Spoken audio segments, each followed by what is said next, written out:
My name is Lucille Chabot. I live in Folsom. I've been quilting for about 7 years, and how I got into quilting was, to start with,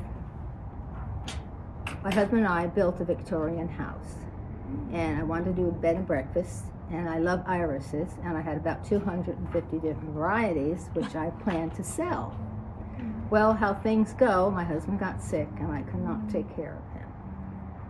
So it was either taking care of him or taking care of 13 acres, which was very difficult to do.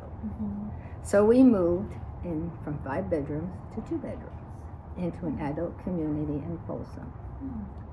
Anyway, how I got started quilting is after my husband passed away in December 2017. I needed something to do. And I've always kept busy with some kind of an artwork. I've done tons of different things. The latest thing I did was China painting, which you paint on porcelain. Yeah. And I don't know if you know about that, but that I enjoyed too. But my daughter decided, okay, Mom, we are going to Hamilton, Missouri. She had read this article about Jenny Doan. And I always wanted to make a quilt. So she said, to get me in a better mood. Yeah. She booked a flight, and we ended up in Missouri, started a quilt company. Beautiful place there. I don't know if anybody, I'm sure a lot of people have been there. But I mean, it's just the whole town, and it's got like all different stores in it, and each one has like kind of a theme. But anyway, how I got started there is we were just touring the main building, and I saw they had a table set up like this, and they had batik 5-inch squares, and it had this little template called a tumbler. She called them sippy cups. I said, okay, I think I can do that. So that's how I got started with this one. So this is the first quilt I've ever made. Since then, I don't know how many I've done, probably 2 or 3 dozen. I have one daughter that went out and bought 2 ladders for her house, big ladders. And she's got like 6 quilts on the ladders and 1 on each of her beds, and she hasn't still put them all up. Every time she comes, she seems to take a quilt home. So I said to my other daughter, I said, you better hurry up and get here, because every time Nancy comes, she's taking a quilt home. This is not the daughter that got me, into it. But anyway, it was a joke, and I appreciate that what she did. I just love the fact that I did visit her one time, and she did have a quilt on each one of her beds, and it just looked so pretty. And she had them on chairs, and she had them on, I just appreciate the fact that she appreciates them. And most people, my daughters do, they do. But anyway, so that got me started on quilting. And then I took on bigger and bigger projects.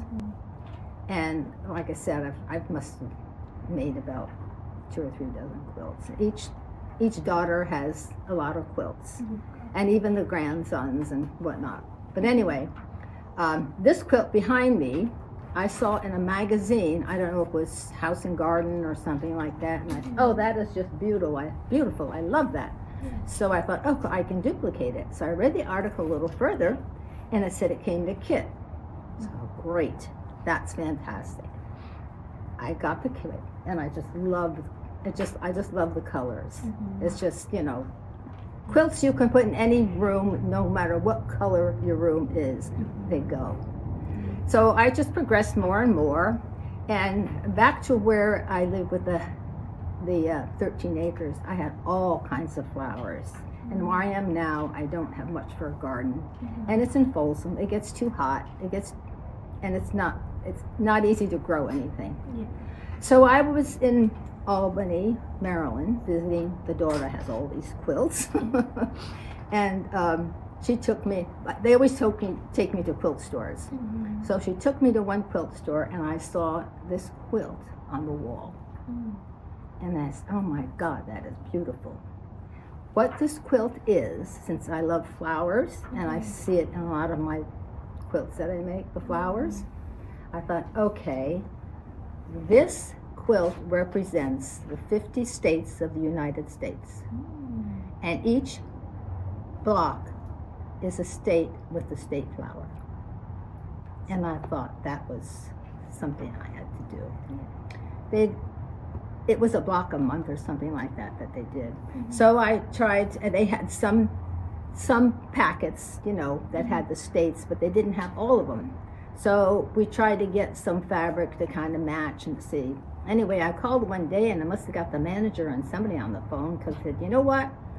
I'm sorry I didn't get all the packages for the states, but whatever you have left, could you send me? I said, you know what? I think we have a kit under the counter somewhere. She said, I'll check it out and I'll see if everything's there and I'll call you back. She had a kit. So I was happy about that. What do you enjoy most about quilting? The finished product. And what it looks like. And it keeps my mind going, and it helps me, you know, with math and stuff like that, which you have to do when you get older. I use everything that makes it easier. Which, if I have to have a 2-inch strip, I've got a 2.5-inch ruler. And I've got 2 of them, so I just put it down and I keep going along making my 2.5-inch squares. But I try to do all the tools that make things easier for me. And if something is hard, I will look for an easier way to do it. Anyway, I enjoy quilting. I love it. I love creating things. Like I said, I've always done one thing or another, and just move on to something different. But this, I have to tell you, is very addicting. I can't wait to get my house stuff done. Can't wait to get the store done so I can get back to quilting.